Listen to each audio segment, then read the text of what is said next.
है ये जनता की अदालत जो फैसला सुनाने जा रही है। क्योंकि आपका फैसला दिल्ली पर 8 तारीख को कौन आप सबके सपनों को साकार करेगा उसे आप चुनने जा रहे हैं। मैं एक बात कहता हूं, मुझसे पहले वक्ताओं ने बहुत नाली गिनवाई, सड़कें गिनवाई, बहुत सारे काम गिनवाए। भाई कोई ऐसा खड़ा हो, मेरी बात किसी को बुरी लग जाए तो मैं माफी मांग लूंगा पहले ही, लेकिन मैं थोड़ी सी बात ऐसी करना चाहता हूं कि आपको वो स्थिति दिखाना चाहता हूं। हमारे बीच में अभय वर्मा जी हमारे उम्मीदवार पहुंच चुके हैं और जब तक वो मंच पे आए मैं उनके नारे लगाऊं आपसे। श्री अभय वर्मा, श्री अभय वर्मा, श्री अभय वर्मा। पद्मनाभ वैकुंठनाथ जय विष्णु तेज राजाधिराज तब जय जय जय देवाधिदेव जय जय देवाधिदेव जय जय देवाधिदेव जय जय।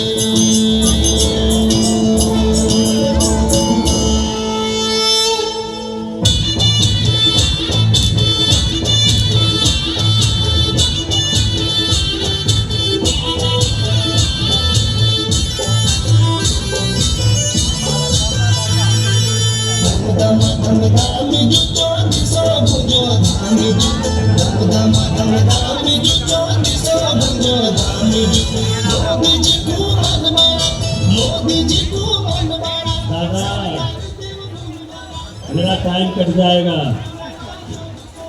मेरा एक निवेदन है आप सबसे, ये जो पीछे कुर्सियों पर बैठे ना मेरे बुजुर्ग, ये कहने की व्यवस्था ठीक नहीं है। आपसे निवेदन है साइड में खड़े हो जाइए, उनको भी जरा मंच की तस्वीरें देखने दीजिए प्लीज। थोड़ा सा भाई साहब, ये सीवर कूड़ा सब चलता रहेगा, इससे जरा उठकर सोचना पड़ेगा। ये जो उत्तर प्रदेश के सुरेश राणा जी, उपेंद्र तिवारी जी, आपका ध्यान चाहूंगा क्योंकि जनता के बीच में आपकी बात रख रहा हूं। ये उत्तर प्रदेश से आए हुए बैठे हैं और हम लोग किसी जमाने में कहा करते थे, जब श्रीमान मुलायम सिंह जी का शासन चलता था, उत्तराखंड वाले आज भी भूले नहीं होंगे जब हमारे नौजवान बच्चों पर उत्तराखंड की मांग को लेने के लिए जब संघर्ष चल रहा था, जब गोलियां चलवाई थी। और उस समय हम उत्तर प्रदेश को कहते थे हंसी मजाक में ऊट प्रदेश, कि वहां की कोई वैल्यू नहीं है।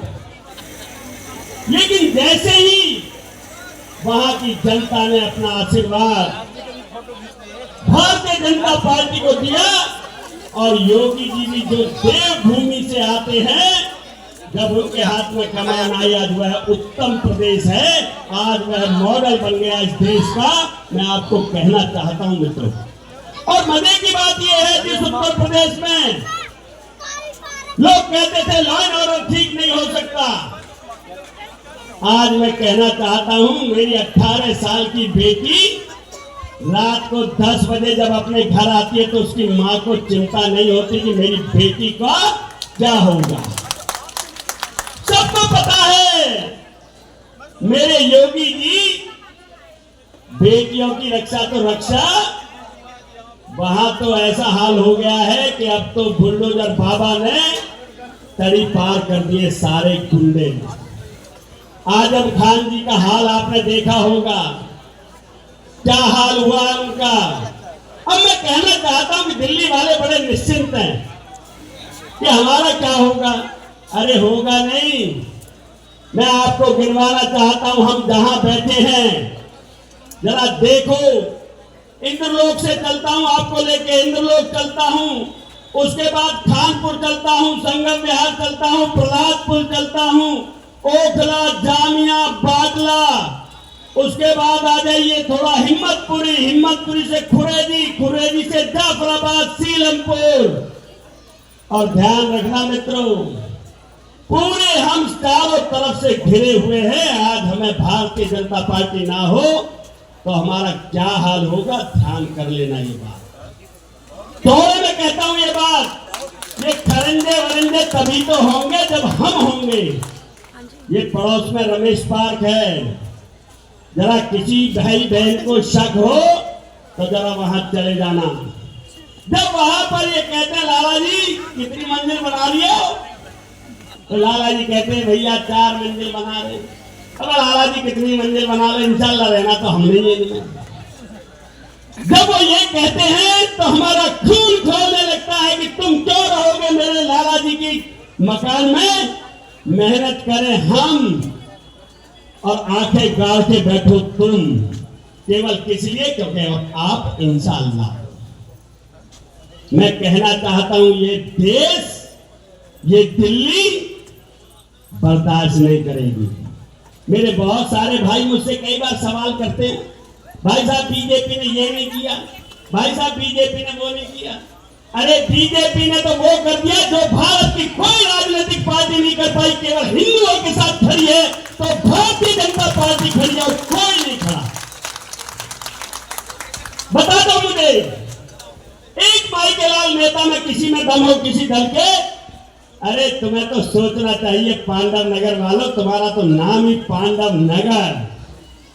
कौरव पांडवों का जब युद्ध हुआ था तो पांडवों ने अपना जब फैसला सुनाया था, पांडवों पर क्या क्या बीती थी, लेकिन विजय पांडवों की हुई। पांडव नगर 100% भारतीय जनता पार्टी को विजय बनाएगा, ये मैं कह सकता हूं। मित्रों मेरा एक कहना है, ये जो मेरी माता बहनें बैठी हैं, मैं इनको बार बार हाथ जोड़ता हूं, लेकिन ये माता बहनें बड़ी भोली है। ये अभी तो मुस्कुरा रही है, ये रजविंदर कौर भी मुस्कुरा रही है। मैं इनको हाथ जोड़ता हूं, मेरी बहनों मान जाओ, इतनी दयालु मत बनो। अभी मैं कह रहा हूं ये जो बहन खड़ी है ना सजी धजी, अभी सांप आ जाए यहां पर तो ये यहां सुबह छोड़ के कहीं की कहीं मिलेंगी, कहेंगी ऐसी तैसी सांप आ गया नीचे। लेकिन यही बहनें नाग पंचमी के दिन क्या कहती है, पी ले दूध पी ले। अरे मेरे संकट दूर कर दे, 200 रुपए भी दूंगी, दूध पी ले। अरे आपने नागों को दूध पिलाया तो नाग तो काटेंगे ही। नाग का स्वभाव होता है 5 वर्ष में एक बार दूध पीता है आपका और 5 साल आपको काटता रहता है। उसका नाम है केजरीवाल। ये बहनें इतनी भोली है, वो इतना पत्थर तेज है, पता नहीं कहां से दिमाग लाया है। मतलब जब देखता है, अब क्या पहली बार मेरा बेटा आया है ऊंट पहाड़ के नीचे, नेगी रावत बिस डोनियल, यहां सबने तय कर लिया केजरीवाल जी विदाई की तैयारी करो पांडव नगर से, भारतीय जनता पार्टी यहां पर जीतने जा रही है। पिछली बार एक नया झंडा लिया है पट्टा। जब बिजली पानी की बात हुई 10 रुपए की टिकट दी, किसी की फ्री कर दी। एक बहन से पूछा, मैंने कहा बहन जी, कहने लगी भैया तुम्हें ना पता, अब तो मैं 3 बस बदलती हूँ, यहाँ से ITA जाती हूँ, ITA से मंडी हाउस जाती हूँ और मंडी हाउस से पार्लियामेंट स्ट्रीट, अब तो 3 बदलती हूँ मैं। अरे मैंने कहा बहन 10 रुपए में तुमने जैसे ही 10 रुपए की अनाउंसमेंट हुई, बहनों ने कहा दे झाड़ू दे झाड़ू दे झाड़ू, डब्बे भर दिए झाड़ू से। और फिर तेरे से सीट लेके पट्टा और कहने लगा 10 रुपए के बाद तो बाबा जी का ठुल्लू मिलेगा और क्या मिलेगा, देखते रह गए दिल्ली। अब मैं कहना चाहता हूं मेरी बहनों, आपके तय कर लो जो। अब ये बहन कह रही है कि दारू पे बोलो। मैं कहना चाहता हूं मेरी बहनों, ये भाई इतने दयालु नहीं है जितनी दयालु तुम हो, जिस पे बरसती हो पूरी कृपा कर देती हो। 13 साल हो गए, बस मैं आपसे कहना चाहता हूं 1998 में हमें इस दिल्ली रूपी केकई ने वनवास दिया था। अब तो मैं हाथ जोड़ता हूं, अब कौशल्या बन जाओ, कौशल्या बन के अपने राम को वापस वनवास से बुला लो और मोदी को अपना आशीर्वाद दे दो। 27 साल हो गए हैं भारतीय जनता पार्टी वनवास में है। मैं कहना चाहता हूं आपसे कि मेरी सजा यहां बैठे मंच पर नेताओं की सजा कर मोदी जी को दोगे जो 18 घंटे काम करता है। मुझे याद है इस पांडव नगर में जब हमने संघर्ष किया था भगवान राम के मंदिर के लिए, तो यहाँ उस समय ये मच्छर वाली पार्टी जो आम आदमी पार्टी ये पैदा नहीं हुई थी। तो उस समय कांग्रेसी जब हम कहते थे राम लला हम आएंगे मंदिर वहीं बनाएंगे, तो ये कांग्रेसी क्या कहते थे ये तारीख नहीं बताएंगे।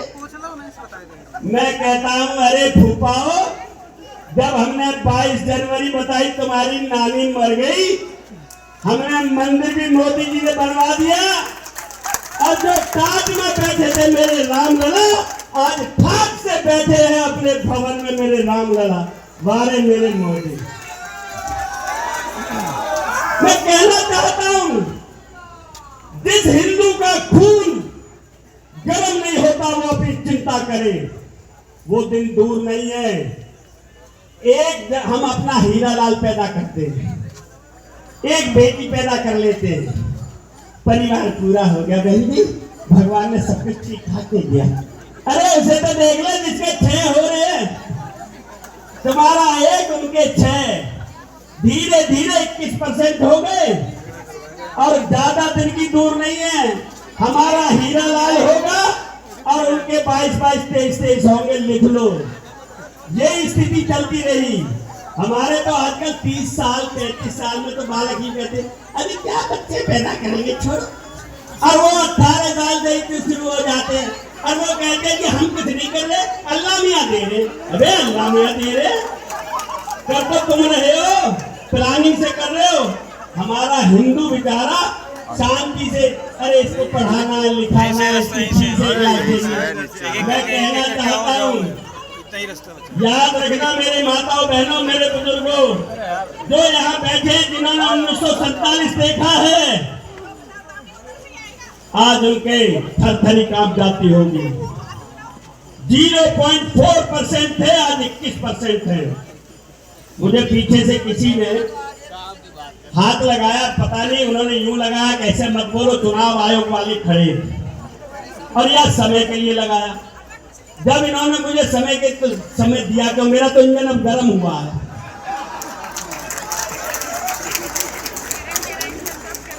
चलो बाकी बात बाद में कहेंगे, अब मेरा इंजन गर्म हुआ था। इन्होंने कहा भाई धामी जी आने वाले वक्ता और बोलेंगे, किसी और जनसभा में हम आप बातचीत करेंगे, पर एक बात ध्यान रखना, भगवान राम की हम सबको सौगंध है, भगवान राम के नाम पर हम मोदी जी को आशीर्वाद देंगे, सारे गिले शिकवे दूर करेंगे और 8 तारीख को कमल खिलाकर दिवाली मनाएंगे, भारतीय जनता पार्टी का वनवास खत्म कराएंगे। धन्यवाद, बहुत बहुत धन्यवाद।